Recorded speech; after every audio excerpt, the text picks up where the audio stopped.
Alam mo ba, sa halagang maliit na hulog bawat buwan, pwede ka nang magkabahay, makapag-ipon, at makakuha ng loan. Sa video na ito, alamin natin ang mga benepisyo ng Pag-ibig Fund para sa lahat ng Pilipino, lalo na sa mga OFW na nagsusumikap para sa kanilang pamilya. Ang Pag-ibig Fund, o Home Development Mutual Fund, ay isang government savings program. Layunin nitong matulungan ang bawat miyembro na makapag-ipon, makakuha ng pautang, at matupad ang pangarap na magkaroon ng sariling bahay. Una, ang housing loan. Pwede kang umutang hanggang 6 na milyong piso para sa bahay, lupa, o pagpaparenovate. Mababang interest, mahabang hulugan, hanggang 30 years. Pangalawa, ang Pag-ibig Savings Program.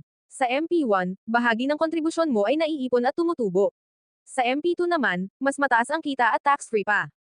Ideal ito sa mga OFW na gustong palaguin ang kanilang ipon.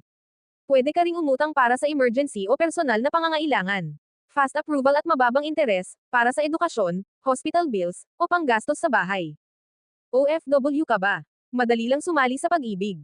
Pumunta lang sa virtual Pag-ibig website at mag-register online. Para sa hulog, pwede sa GCash, PayMaya, online banking, o kahit sa mga remittance centers tulad ng Western Union, Iremat, at marami pang iba.